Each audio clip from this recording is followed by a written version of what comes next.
የራያ አላማጣ ሀገረ ስብከት አመራር በታጠቁ ኃይሎች ታፍነው መወሰዳቸው ተገለጸ። ከኋላ የምትመለከቷቸው መጋቢ ሚስተር ኢዮብ ጊመር ይባላሉ። በተሐድሶ እንቅስቃሴ ቤተክርስቲያን ሲወጣበት የነበረ ሰው ነው። ሰላም ጤና ይስጥልን ቤተሰቦች እናውቃችሁልኝ በአዲስና ወቅታዊ መረጃ ተመልሼ መጣሁ። በዚህ ቪዲዮ የምንመለከተው ስለ አሰቦት ገዳም አሁንም እየወጡ የሚገኙ መረጃዎች በጣም የሚያስፈሩ ናቸውና እሱን የማስደምጣችሁ ነው የሚሆነው። እነዚህም ደግሞ ተሐድሶዎች በካባ ተገልጠው እንግዲህ በቅዱስ ሲኖዶስ ስብሰባ ተገኝተዋል። ምንድነው ጉዳዩ? እሱን የምንመለከት ይሆናል። እሱ ብቻ አይደለም እንግዲህ አቡነ ገብርኤል ማለትም እዚህ የምትመለከቷቸው አባት እንግዲህ እስር ቤት እንደሚገኙ ሰማን ነው የምንገኘው። ምንድነው ጉዳዩ? ለምን ታሰሩ? እንደዚሁም ደግሞ አንድ አስተዳዳሪ እንግዲህ በሰሜኑ በኩል ታጣቂዎች ታፍነው ተወሰዱ የሰማን ነው የምንገኘውና እነዚህ የምንመለከት ነው የሚሆነው። እነዚህም ደግሞ ይድረስ ለአቡነ ሳዊሮስ ብቻ የተባለ አንድ ደብዳቤ አለ። እሱን የማነብላችሁ ነው የሚሆነው። ሁላችሁም ቪዲዮ ላይክ እና ሼር ማድረጋችሁን እንዳትረሱ። ሰብስክራይብ ለምንድነው የማታደርጉት? አሁን ማርጉ። ወደ መጀመሪያ ቪዲዮ ስንሄድ እንግዲህ በዝቋላ የተደረገው ነገር በአሰቦት ገዳም ተደግሞ እንግዲህ ያየን የሰማን ነበር። ቅድም ቀን ላይ ሰርቼላችሁ ነበርና አሁንም እንግዲህ ከዛ የሚሰሙ መረጃዎች አሉ። እኔ ደረስኩበት መረጃ ላይ ተላከልኝ መረጃ በውስጥ በኩል እሱን ከታችን በፊት እነዚህ ወንድሞች እንስማቸው። በዝቋላ አቡነ ገብረ መንፈስ ቅዱስ ላይ አንጋጦና አንጃቦ የነበረው የሞት ጥላ ይሄው ዛሬም ደግሞ በአሰቦት ገዳም አባቶች ላይ ያንጋጠጠና ያንጃበበ ይገኛል። የአካባቢው ምዕመናን በመረሸንና እንዲሁም ደግሞ የደብሩን የጥበቃ አካልና የአካባቢውን አንድ ምዕመን አግተው ወስደዋል። በቦታው ላይ መከላከያ ሰራዊት የነበረ ቢሆንም ነገር ግን አሁን ላይ ለቀው ሄደዋል። በገዳሙ ላይና በአባቶች ላይ የሆነ ነገር ደርሶ ከመጫጫዋችን ከማልቀሳችን ከመላቀሳችን በፊት የሚመለከተው አካል አባቶቻችንና ደብሩን ቤተክርስቲያኑን እንዲጠይቅ ስንል በሉ እግዚአብሔር ስም እንጠይቃለን። ዛሬም የአሰቦት አባቶችና እናቶች መነኮሳት በፍርሃትና በስጋት ነው ያሉት። ሁላችሁም ህዝበ ክርስቲያን ኦርቶዶክሳውያን ለእናቶቻችንና ለአባቶቻችን ለመነኮሳት ለአሰቦት ገዳም ድምጽ ልንሆን ይገባናል። ለሊቱን በፍርሃትና በስጋት ውስጥ ነው ያደሩት። እንዲሁም እንቅስቃሴ እንዳለና በጣም ብዙ ባትሪ እየተንቀሳቀሰ ለሊቱን በስጋት ውስጥ እንደነበሩ አሳውቀውናል። ይህም ብቻ አይደለም። የሟች ልጅ የሆነው ዛሬ በትረ የሚባለው በጥይት የተመታው ልጅ 3 ቦታ ጀርባውን ተመቶ እንደምታዩት ልክ እንደዚህ ወደ ሆስፒታል ሪፈር ተብሎ ወደ አዳማ መጥቷል። ስለዚህ ሁላችንም ለአሰቦት ገዳም እናቶቻችንና አባቶቻችን ድምጽ ልንሆንላቸው ይገባል። ነገሮች ከተበላሹና ነገሮች ከተፈጠሩ በኋላ ከመጮሃችን በፊት ቀድሞ ይህንን የምትመለከቱ የሚመለከታችሁ አካላት ወይም ደግሞ የመንግስት አካላት መከላከያ በአካባቢው ላይ መጥቶ ጸጥታውን እንዲያሰፍኑና አባቶችና እናቶች የሚያስፈልገው ጥበቃ እንዲደረግላቸው ሁላችንም በትህትናና በፍቅር እንገልጻለን። የዝቋላው የአባቶች ሞት ሳይበቃን ዛሬ ደግሞ አሰቦት ገዳም ላይ አባቶቻችን ተከበው ይገኛሉ።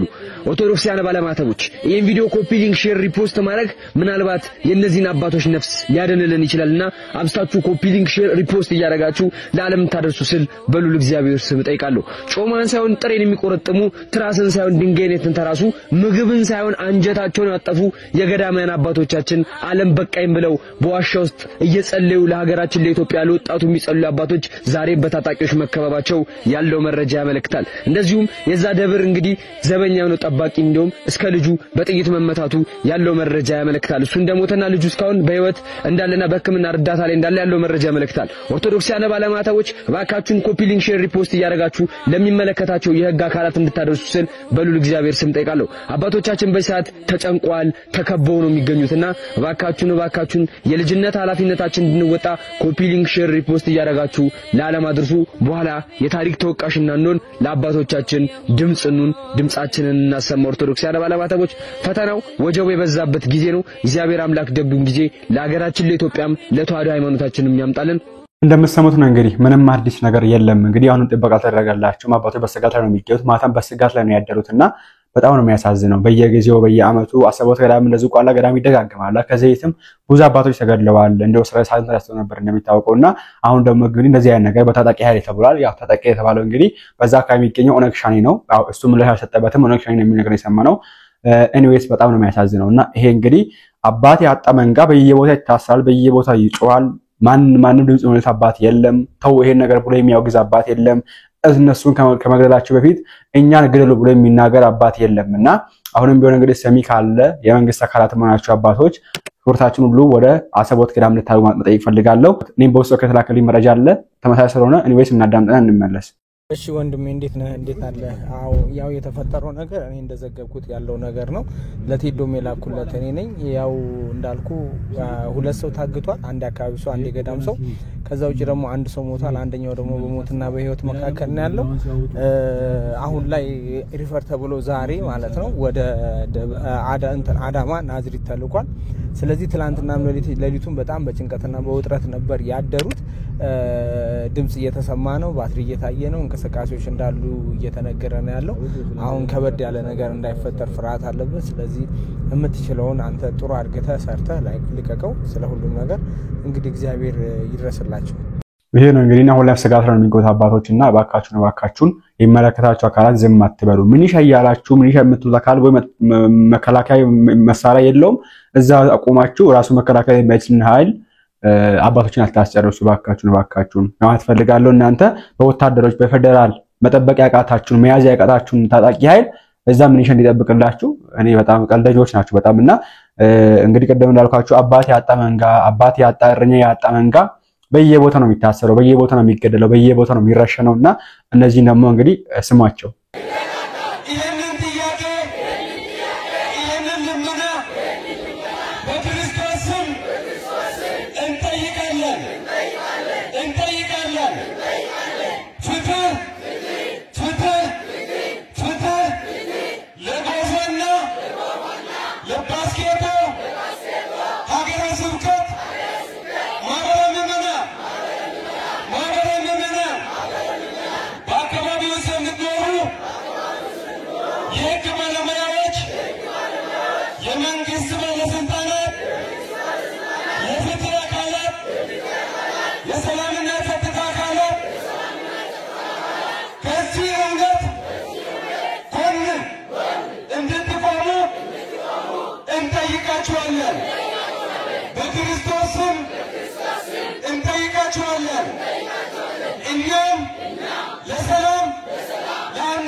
የምትሰሙ ጥሪ የሚቀርበው እንግዲህ አመት የሞላው ነገር ነው። በጣም የቆየ ነገር ነው። እየደረሰ የሚገኘው ለቅዱስ ሲኖዶስ ነው። ጳጳስ ይቀርልም ጳጳስ ይሾምልን ጳጳስ ናፍቆናል እያሉ የሚገኙ ምዕመናን ናቸው። ኦኬ አቡነ ኤልያስ የተባሉ አባት ናቸው እንግዲህ ወይም አቡነ ኤልያስ የሚባሉ ጳጳስ ናቸው። የነሱ ሀገረ ስብከት እሳቸውኛ ጋር መጥተው ያቁም። የሳቸው ሀገረ ስብከት ሌላ በጣም ሩቅ ነው። ሰውኛ ጋር ደስ ስለማይችሉ ለኛ የሚቀርብ አባት አለ እሱ አባት ይሾምልን ብለው ድምጽ የሚያሰሙ ናቸው። በዛ በኩል ደግሞ እሳቸው የሚደግፉ ሌሎች አሉ። ከነሱ ጋር ነው ፍጥጫ። አሁን እንግዲህ እነዚህ ዛሬ ነው ባይዘው አሁን ዛሬ ከሰዓት በፊት የተላከልን ቪዲዮ ነው። ትናንት ስለቻለው ስለነበረ የላከልን ቪዲዮ ነው። ብዙ ቪዲዮ አለ እዚህ ጋር ማየቱ ምንም ጥቅም ሳይለው እንግዲህ ማለሳያችሁ እንጂ ብዙ ቪዲዮ አለና ይሄ መንጋ እንግዲህ አባት የለው አባት ቢኖረው አቡነ ኤልያስ ተረጋጉ ልጆቼ ወይ ብሎ ሄዶ ማረጋጋት ይችላል። እኔ ያለው መጣለው እኔ ኦኬ ብሎ ማረጋጋት ይችላል። በአመት አንድ ጊዜ አይደለም በአመት አንድ ጊዜ ነገራቸው። ትናንትና እዚህ ደብር 25 አመት ሙሉ ጳጳስ አላዩም ምዕመናን። እንደዛ ነው ልጁ ያለኝ። እኔ እዚህ ነው ያደኩት 25 አመት ያለፈው ልጅ ነው አላየም ጳጳስ። ውርደት እኮ ነው። እኔ እግዚአብሔር ምን ብለን እንደምናገር አናውቅም እኮ። ቀደም እንዳልናቸው ግን እዚህ እኔ አዲስ አበባ ውስጥ የሆነ ሽንት ቤት ተሰርቶ የሚመረቅ ቢሆን ኖሮ አንድ 10 12 አባቶች አይሁዱን ብላችሁ ነው በትንሹ ለምን ይሆናል? ይሄ ምዕመን ናፍቆ እንደዚህ አባት እንፈልጋለን ብሎ ሲጮህ እንዴት አባቶች አይ አባት አያስፈልጋችሁም ብለው ዝም ይላሉ? እውነት አቡነ ኤልያስ እንግዲህ እነዚህ ምዕመን የሚወዷቸው ከሆነ ከነሱ ጋር ቂም ውስጥ ከመግባት ከነሱ ጋር እልህ ውስጥ ከመግባት ሄደው ምንድነው ችግሩ? ተረጋጉ ልጆቼ አለው እኮ እኔ ደርሳለሁ ስለሽ መጣለሁ ብሎ ማረጋጋቱ አይሻልም? የአባታችን አቡነ ኤልያስ እንዲያው ምን ያገራ የገባ ዘመን ድረስን እግዚአብሔር ያውቀውና እነዚህም እንግዲህ አባት ፍለጋ የሚጮሁ ምዕመናን ናቸው። ዛሬ ነው ይሄ ነገር የሚደረገው በጎፋና ባስኬቶ ማለት ነው። ቅድም እንዳልኳቸው አሁንም አባት ያጣ መንጋ በየቦታው ነው የሚታፈነው። እነዚህንም ስሟቸው። ሰበር መረጃ የራያ አላማጣ ሀገረ ስብከት አመራር በታጠቁ ኃይሎች ታፍነው መወሰዳቸው ተገለጸ። በኢትዮጵያ ኦርቶዶክስ ተዋሕዶ ቤተክርስቲያን የራያ ሀገረ ስብከት አመራር ከ3 ቀን በፊት በታጠቁ ሰዎች ታፍነው መወሰዳቸውን የሀገረ ስብከቱ ዋና ስራ አስኪያጅ አስታውቀዋል። የሀገረ ስብከቱ ስራ አስኪያጅ ሊቀ ስዩማን ሀብቱ አየነው በትግራይ ክልል የተቋቋመው የመንበረ ሰላማ ሀገረ ስብከት ደጋፊ የሆኑት የህወሓት ታጣቂዎች ለድርጊቱም ተጠያቂ አድርገዋል። ከህወሓትም ሆነ ከመንበረ ሰላማ ሀገረ ስብከት እስካሁን በጉዳዩ ላይ የተሰጠ መግለጫም ሆነ ማስተባበያ ባይኖርም በሃይማኖት አባቶች ላይ የሚፈጸመው ተደጋጋሚ አፈና፣ ድብደባ፣ ዘረፋና እንግልት እያሳሰበው መምጣቱን ሀገረ ስብከቱ መግለጹ ተዘግቧል። መንበረ ሰላማ ያሳፍናል፣ የኛ አባቶች ደግሞ ዝም ይላሉ። ጉዶስ እኮ ነው የገባነው። እንዲሁ አባት የሌለው መንጋ በየቦታው ይታፈናል። አባት የሌለው መንጋ በየቦታው ይሞታል፣ ይገደላል። በየቦታው ድምጹን ያሰማል፣ ይጮሃል። አባት ናፈቀን ይላል። መልስ የሚመልስ ማንም የለም። መልስ የሚመልስ ማንም የለም። አሁን የተመለከተን የምንገኘው ታድሶዎች ቅዱስ ሲኖዶስ ገብተው ሪፖርት ያቀርቡ ይገኛሉ። በዚህ ጉዳይ ሰፋ የሚል ነገር የማስቀምጥላችሁ ነው የሚሆነው። ከዛ በፊት ግን እስቲ መረጃውን አሰማችሁ እንደሰማ ያለው የሚሆን ነገር ከኋላ የምትመለከቷቸው መጋቢ ሚስጥር ኢዮብ ይመር ይባላሉ። በተለይ ደግሞ በተሐድሶ እንቅስቃሴ ውስጥ ከፍተኛ ሚና ሲጫወቱ የነበሩ ናቸው። የናሰግድ ክንፈናቸው ከሳቴ ብርሃን ቃለ ዓዋዲ ውስጥ ተዋናይ ናቸው። ስልጠናዎችንም ሲሰጡ የነበሩ ናቸው። ምዕመናንን ከቅድስት ቤተክርስቲያን ሲያስኮበልሉ፣ ሰንበት ትምህርት ቤትን ሲያፈርሱ የነበሩ ናቸው። 5 መጻሕፍትን ጽፏል። 5ቱ መጻሕፍት የምንፍቅናን ሕይወት የሚያስተምሩ ናቸው። ነገር ግን በ44ኛ ሰበካ መንፈሳዊ ጉባኤ ላይ አይቻቸዋለሁ። ነገር ወዴት ነው ይባላል። ነገር ግን ያስኮበልሉትን ምዕመናን ኦርቶዶክሳውያንን መልሰዋል። ሰላም ጤና ይስጥልኝ። ይህ የምትመለከቱት ግለሰብ ኢዮብ ይመር ይባላል። ቤተክርስቲያንን ሲያውክ በተሐድሶ እንቅስቃሴ ቤተክርስቲያንን ሲበጠብጥ የነበረ ሰው ነው። ከቃለ ዓዋዲ ጋር ሆኖ የካህናትን ወደ መንፍቅና ሲወስድ ሲመለምል የነበረ ሰው ነው። መንፍቅና ውስጥ እያለ ስልጠናዎችን ሲሰጥ የነበረ ሰው ነው። ሰንበት ትምህርት ቤቶችን የበከለ ሰው ነው። ብዙ ሰዎችን ወደ መንፍቅና ጎዳና የወሰደ ሰው ነው። ታዲያ ይህ ኢዮብ ይመር የተባለው ሰው 5 የምንፍቅና መጽሐፍቶችንም ጭምር የጻፈ አንድ ቪሲዲም ጭምር ያዘጋጀ ሰው ነው። አሁን ግን በቤተክርስቲያን ውስጥ በማናውቀው ሁኔታ ላይ ኃላፊነት ላይ ተቀምጦ ይገኛል።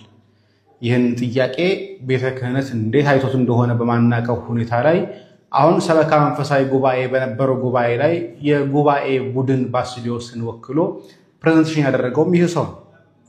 እንዴት አድርጎ ተሐድሶ መናፍቁ በይቅርታ ሳይመለስ ደብዳቤውን ሳናውቀው ተመልሶ ግን ቤተክርስቲያን ውስጥ በስልጣን በመጋቢ ሚስጥርነት ይገኛል።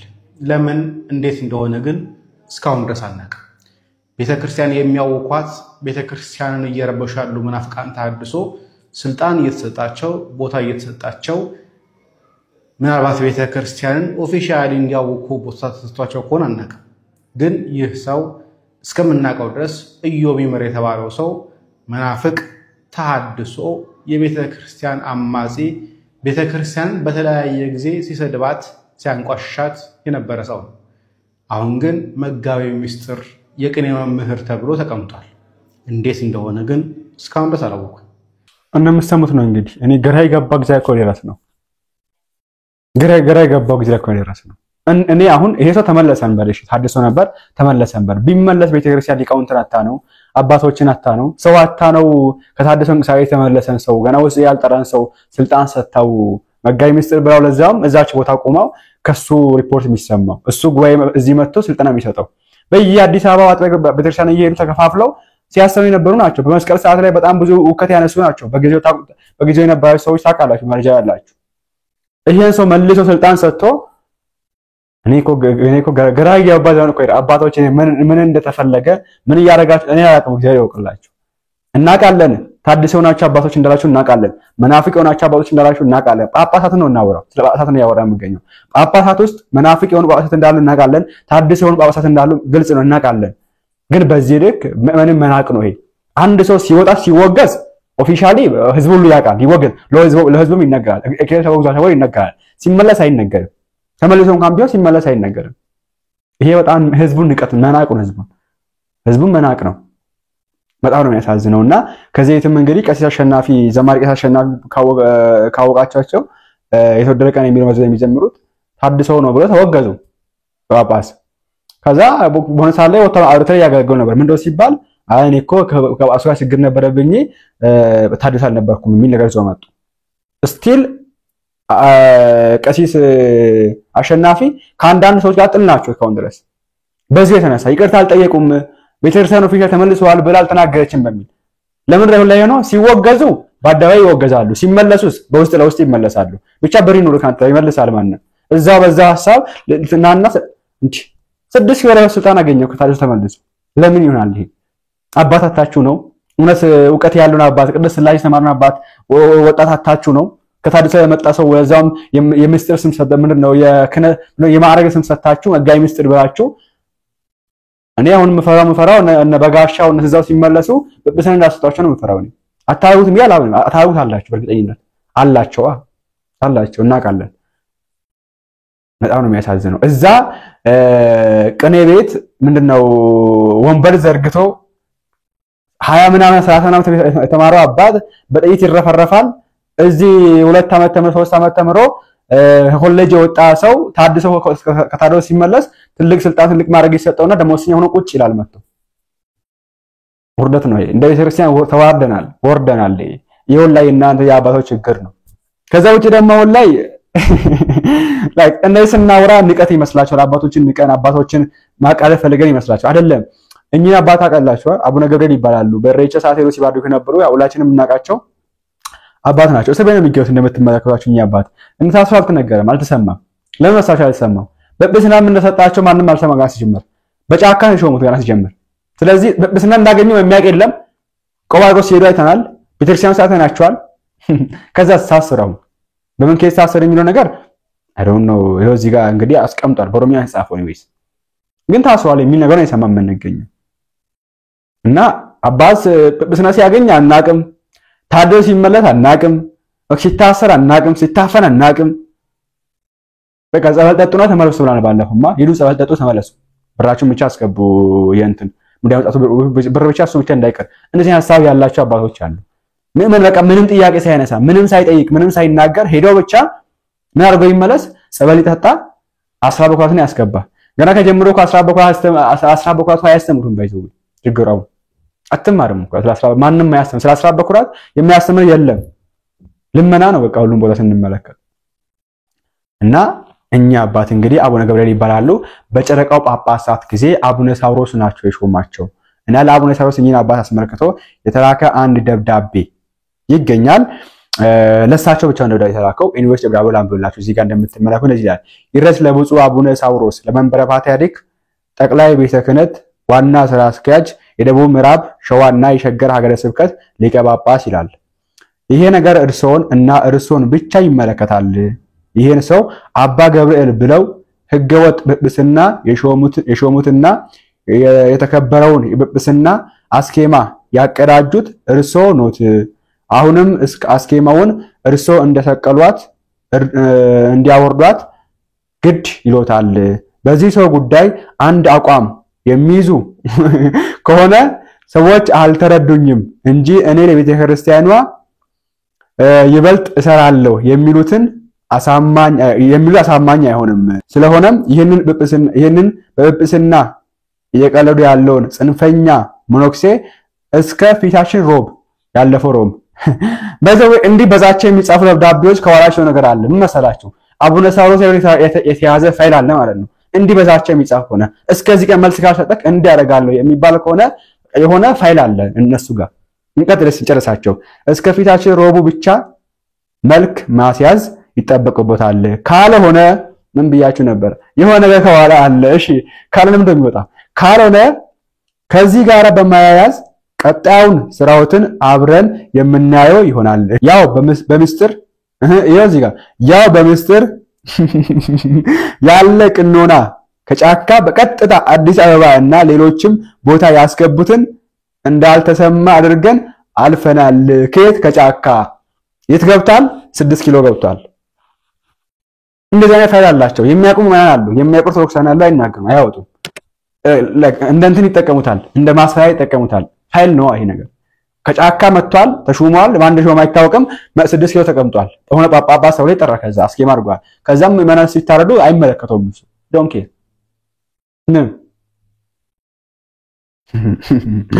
አልፈናል ይሄ ጉዳይ ከሰሜን አካባቢ የሆነ አንድ ሰው ፈጽሞት ቢሆን ኖሮ የመሃል ሀገር ሰዎችም ይሄ ምድር ባልበቃቸው ነበር እና ነዘርና ሆድ አምላኩ ለቤተ ክርስቲያን ሕግ የቆሙ ቢሆኑ ኖሮ ለ3 ዓመታት ያለ እረፍት እንደ ጮሁት ዛሬም ለሕግ ቤተ ክርስቲያን ሲጮሁ ባየናቸው በሰማናቸው ነበር እነማን ናቸው እስቲ አልመጡልኝም ነገር ግን እኛ እንዲህ ነን ከሚል መመጻደቅ የዘለለ ለሕግ ቤተ ክርስቲያን የሚገዳቸው የማይገዳቸው ናቸው። በእኛ ዘመን ማዕረገ ጵጵስና መቀለጃ መሆን ያሳዝናል።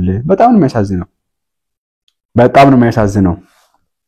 እና ይሄ ደብዳቤ እንግዲህ ለብፁዕ አቡነ ሳዊሮስ ለአዲስ አበባ ሀገረ ስብከት ነው ለቋሚ ሲኖዶስ ዋና ስራ አስኪያጅና ለአዲስ አበባ ነው ለሸገር ሀገረ ስብከት ሊቀ ጳጳስ ይድረስ ለእርሶና ለእርሶ ብቻ የተባለ ደብዳቤ ነው። ጸባችን መልስ ይስጡበት።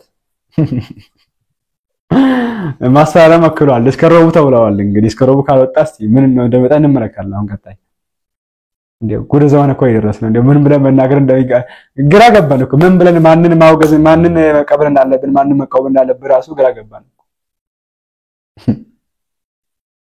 ኤኒዌይስ እንግዲህ ዛሬ ሰማ ነው የሚገኘው እዛ አባቶች እየተገደሉ ነው የሚገኙት። እዛ ታፈኑ ነው የሚገኘው። እዛ ታስሮ ነው የሚገኘው። እዛ የሚታመሙ አይሰማም። በይዘው ጋር ላይ አባቶች ታመሙ አይሰማም። አያየው ነበር እና ይሄ ሁላ በእኛ ዘመን ቤተክርስቲያን ምን ያክል እንደቀለለች የሚያሳይ ነው። አንድ ጳጳስ ታስሮ አልተሰማም ማለት ምን ያክል ጵጵስና እንደቀለለ የሚያሳይ ነገር ነው። ተረዳችሁኝ? ምን ያክል ጵጵስና እንደቀለለ መስቀል ጨብቶ አንድ ጳጳስ ታስሯል። ምን አልተሰማም ይሄ ነገር። ያ ጳጳስ ነው ያሉ አሉ። እንግዲህ እኛ ጳጳስ ነው እኔ በጠይቁ እኔ ጵጵስና አላቸው ብዬ አላምንም። እኔ ለብር ማታምኑ ፍሬም ካላችሁኝ አንድ ጵጵስና ካለው ክህነት የሚሾም ቤተክርስቲያን ሄዶ ነው እንጂ ቤቱ ጠርቶ ድቁና አይሾምም። ቀደም ያሳያቸው ነገር የሚባሉት አባት እዚያ የምትመለከቷቸው ድቁናን ቤት ጠርተው ቤታቸው ውስጥ የሚሾም አባት ናቸው። እሬቻ ላይ ተገኝተው እረኛ ሲባርኩ የነበሩ አባት ናቸው። ከዛ ውጪ ደግሞ ሹመታቸው ማንሾማቸው በጫካው ጊዜ ወይ በጨረቃው ጳጳሳ ጊዜ እና አቡነ ሳዊሮስ ናቸው የሾሟቸው። በዚህ ኬዝ ላልቀበላቸው አለ እኔ ግን የሚቀበላቸው ምን አለ? ኦኬ የሚቀበላቸው ምን አለ? ይሁን ምንም ማድረግ አንችልም። እኔስ እናንተ ማሳባችሁን አስቀምጡበት። አንድ ይወን መከረም እንጨርስ ይሆናል። ነገ ጥቅምት 16 ቆይ ይሄንን ቪዲዮ ካሳለፋችሁት ሁለት ነገሮች ይቀሩባችኋል። ሁለት ነገሮች ወሬ ሳላበዛ ቀጥታ ወደ መልእክቴ እሄዳለሁ። እናንተ ደግሞ ቪዲዮን ኮፒ ሊንክ እያደረጋችሁ እስከ መጨረሻ ድረስ ተከታተሉት። የየዕለቱን መዝሙረ ዳዊት መጸለይ ያልቻለ ሰው የየዕለቱን መዝሙረ ዳዊት መጸለይ ያልቻለ ሰው ጠዋትና ማታ ላይ እንዲጸለያቸው የታዘዝናቸው በፍትሐ ነገሥት የተቀመጡ ሁለት አጫጭር ጸሎቶች አሉ። መዝሙር 62 እና መዝሙር 140። አብዛኞቻችን ቤተሰብ እናስተዳድር በሌሊት ስራ የምንገባ ሰዎች ድንገት ጸሎት ሳናደርግ ከመውጣታችን በፊት ይህችን መዝሙር 62ን በጧት እንድንጸልይ ፍትሐ ነገሥት አስቀምጦልናል። ምን ይላል መሰላችሁ? አምላኬ አምላኬ እገይስ ሀቤከ አለ። አምላኬ አምላኬ ወደ አንተ እገሰግሳለሁ እማልዳለሁ እያለ ነው። ጸምአት ነፍሴ ለከ ነፍሴ አንተን ተጠማች። ምን እሱ ብቻ ትንሽ ደግሞ ወረድ ይልና ከናፍሬ ይሴብሐከ ከንፈሮቼ አንተን ያመሰግኑሃል። ከመዝ እባርከከ በሕይወቴ እንዲሁ በሕይወቴ ዘመን ሁሉ አመሰግንሃለሁ። ወበስመ ዚአከ አነስ እደዌ አለ። በአንተም ስም እጆቼን አነሳለሁ። በጽባህ አነብብ ለከ እስመ ኮንከኒ ረዳኤ ረዳት ሆነኸኛልና በማለዳ አመሰግንሃለሁ አለ። እንደዚህ አርጋችሁ ቀናችሁን ትጀምራላችሁ ማለት ነው። የሚገርማችሁ ነገር እዚሁ ጸሎት ላይ ወደ ታች ብሎ ክፉ ጠላቶቻችንን ክፉ የሚያስቡልንን ሰዎች እንዲያስታግስልን የሚናገር ኃይለ ቃል ሁሉ አለው። ስለዚህ በጠዋት መዝሙር 62ን ታነባላችሁ ማለት ነው። እሺ ማታ ላይ ጸሎት ማድረግ ለማንችል ሰዎች ደግሞ ፍትሐ ነገሥት መዝሙር 140 እናስቀምጦልናል። መዝሙር 140 እግዚኦ ጸራይኩ አህቤከ ስምዓኒ አለ። አቤቱ ወደ አንተ ጮክ ስማኝ። ወአጽም ቃለ ስዕለቴ ዘጸራይኩ ሀቤከ አለ። ወደ አንተም የጮኩትን የልመናዬን ቃል አድምጥ። ጸሎቴን በፊትህ እንደ ዕጣን ተቀበለኝ። እጆቼ የሰርክን መስዋዕት አነሱ አለ። ሲም እግዚኦ አቃቤ ለአፉዬ አለ። በጣም ይገርማል። አቤቱ ለአፌ ጠባቂ አብጅላት፣ ለአፌ ጠባቂ ሹምላት አለ። ክፉ እንዳይወጣን ክፉ እንዳንናገር ማለት ነው።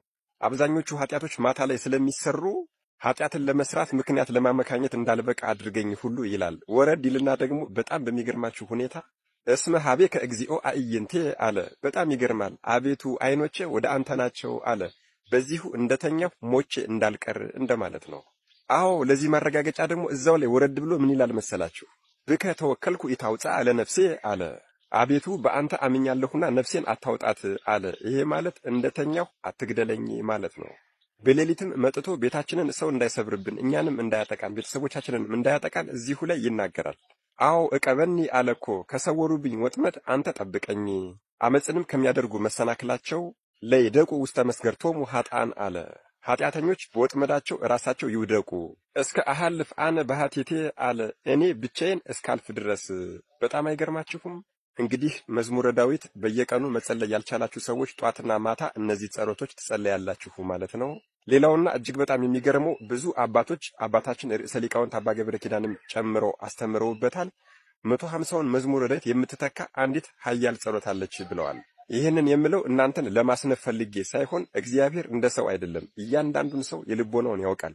መዝሙረ ዳዊት መጸለይ ያልቻለ ሰው ቢያንስ ይህችን መዝሙር መጸለይ አለበት ብለዋል አባቶቻችን። ምክንያቱም 150ውን መዝሙረ ዳዊት እንደጸለየ ይቆጠርለታልና ብለዋል። ታዲያ ይህች መዝሙረ ዳዊት ደግሞ ቃላቶቿ ሲቆጠሩ 150 ናቸው። በጣም ነው የሚገርመው። ይህችን ደግሞ በሌላ ቀን ቪዲዮዋን እሰራላችኋለሁ ማለት ነው። ሌላውና የመጨረሻው መልእክት ነገ ጥቅምት 16 ዓለም ሳይፈጠር በአምላክ ልቦና ታስባ ትኖር የነበረ ፍጥረታት ሁሉ መላእክትን ጨምሮ ምስጋናዋን ተናግረው ጽፈው የማይፈጽሙላት የማይጨርሱላት ሰማይ ብራና ምድር ደግሞ ቀለም ቢሆን እንኳን ተአምሯ ተጽፎ የማያልቅላት የሰባቱ ኪዳናት ማህተም ሰባቱ ኪዳናት ሰውን ከመከራ ከመቅሰፍት ከችግር ከወረርሽኝ ሰውረው ነበረ። ነገር ግን ከገሃነመ እሳት ማውጣት ፈጽሞ አልቻሉም ነበረ። የሰባቱ ኪዳናት ማህተም የሰው ልጅ ከጨለማ ወደ ብርሃን ከሞት ወደ ሕይወት የተሸጋገረባት እናታችን ቅድስተ ቅዱሳን ቅድስት ድንግል ማርያም ወላዲተ አምላክ እመብርሃን ቅድስት ኪዳነ ምህረት ናት። ስለዚህ ነገ ማህሌተ ጽጌ ነው። ዛሬ ከምሽቱ ጀምሮ ቤተክርስቲያን ሄዳችሁ ለምታድሩ ሰዎችም ለማትሄዱ ሰዎችም ከማህሌተ ጽጌ ድርሰት አንዲት ነገር ልበላችሁ። አረጉ አድባረ ወወረድኩ ገዳመ ኃጣይኩ ጽጌ ዘይመስለኪ ፍጹመ ከመ እሰብህ ዳግመ ተአምረኪ መድምመ አስምዕኒ ድንግል ማህሌተ ሕፃናት ጥዑመ ወበየማንኪ ክፍልኒ ቀዊመ አለ። በጣም ይገርማል እኮ። ወደ ተራራ በወጣ ወደ ምድረ በዳም በወርድ በፍጹም አንቺን የሚመስል አበባ አላገኘሁም። አስደናቂ ተአምርሽን ደጋግሜ አመሰግን ዘንድ አስምዕኒ ድንግል ማህሌተ ሕፃናት ጥዑመ አለ። ድንግል ሆይ የሚጥም የሕፃናትን ማህሌት የሕፃናትን ዜማ አሰሚኝ፣ በቀኝሽ መቆምንም አድይኝ አለ። ይቺ ማህሌተ ጽጌ የሌላችሁ ሰዎች እንግዲህ ማህሌተ ጽጌ ሳያልቅ ግዙ ብዬ ተናግሬያለሁ። ላይቭ ላይም መልካም የማህሌተ ጽጌ ምሽት አዳር ይሁንልን። መድኃኔዓለም ኢየሱስ ክርስቶስ አስተዋይ ልቦናና ሰሚ ጆሮን ይስጠን። አሜን። ይቆይ። ኤኒዌይስ ቪዲዮአችን የሚስ ነበር። አውቁ ተማራችሁበት። አዲስ መረጃ የምናገኛችሁበት አይጠራጠርም። ድምጽ ለመሆን አለባችሁ። ድምጽ ሁኑ። እውነትም ማንጋት ካለባችሁ በተናጋልጡ ስላሰቡት አባቶች ዘመናት ዱራን ፈልጋሉ። በቀጣይ ደግሞ እንመለሳለን። ቸርቀውልኝ ቢያንስ ተራርተው ቅዱስ ሲኖዶስ አሁንም እንማጸናለን አባት ይሰጠን። ምክንያቱም አሁን ደርቦ እንዲያስተዳድሩ የተሰጡን አባት ከዚህ በፊት በራሳቸው መልካም ፈቃድ ለኛ ሀገረ ስብከቱን እንዲያስፈቅዱልን በተደጋጋሚ እስከ አርባ ምንጭ አባቶችን ልከናል። ከሄዱ አባቶች አንዱ ነኝ። እዛው አዲስ አበባ እሳቸው መኖሪያ ቤት ድረስ ሄደናል። እግራቸው ስር ተንበርክከን ለምነናል። ፈቃደኛ ሊሆኑ አልቻሉም። በቅዱስ ሲኖዶስ በክስ ሀገረ ስብከት አግኝተናል። ይህ ማለት ደግሞ የተፋታች ሚስት ቤቷን ተመልሳ መታ አታስተዳድርም። በማናችን በዓለማዊ በመንፈሳዊ ብለን ማለት ነው። ስለዚህ ከእሳቸው ጋር በጸብ በክርክር በክስ ሀገረ ስብከቱን ከወሰድን በኋላ ጠቅላላ ምልዓተ ጉባኤው የሰጠው ውሳኔ ምንድን ነው? አንደኛው ማንም አሁንም ቢሆን አባቶቻችን እንድረዱልን እንድሰሙልን የምንፈልገው የተሰጠው ሁለት ውሳኔ ነው። አንደኛው ውሳኔ ከህብረተሰቡ ጋር እርቅ ፈጽሙ፣ እርቁን የሚያስፈጽሙ ከዚሁ አባቶች ከጠቅላይ ቤተ ክህነት ይመደቡ፣ ተመድበው ሄደው እርቅ ይፈጽሙ። እርቅ ከፈጸሙ በኋላ ያስተዳድሩ። ደግሞ አገረ ስብከቱን መዋቅር አዋቅረው ከዛ አባት በራሳቸው ፍላጎት አስመድበው ይወጣሉ ነው። ይህንን ደግሞ እኛ የተፋታች ሚስት ቤቷን ልታስተዳድር አችልም አባቶቻችን ይህ እንድታዩታል ብለን ይግባኝ ጠይቀናል። ይግባኝ ጠይቀን ይግባኝ መልስ እየተከታተልን ያለ ነው። አሁንም በተደጋጋሚ እየጠየቅን ያለ ነው እንጂ እኛ ከአቡነ ኤልያስ ጋር አንድም አይነት ጸብ የለንም። በቅርበት አገልግሎት እናገኝ ነው ማናችንም ከእሳቸው ጋር። እኔ እውነትን ነው የምነግራችሁ በሕይወቴ በዚህ ዕድሜ አንድ ቀን ብቻ እግራቸውን ስሜ መስቀል ተባርኬያለሁ። ከዛ ውጪ ዛሬ ቢያንስ 20 ምናምን ዓመታት ባስኬቶ የምትባል ምድር ለቅቀው አያውቁም። ይህ ነው። ልጆቻቸው በጨለማ ውስጥ አድገዋል። አሁን እኛ በጨለማ ውስጥ አድገናል። ልጆቻችን ደግሞ በብርሃን ውስጥ ማደግ አለባቸው ብለን ነው እኛ አባት ይመከሩልን ደግሞ ካለው ከቦታ ሊቀ ተነሳ ነው ብለን ለዛም አባታችን እኮ ደን ስንጠይቅ አባታችን እነሱ እኮ ሳይባርኩ ነው ቀሩት። በቅርበት መጥተው ተከታተሉ። የቦታ ርቀት ስላለ ነው። ስለዚህ ፍቀዱልኝ ነው። የትኛው ሞኝ ገበሬ ነው የምትታለን ቲኬት ነው አውጥቶ ገበያ ላይ የሚሸጥ ብሎ በእኛ ተብቷል።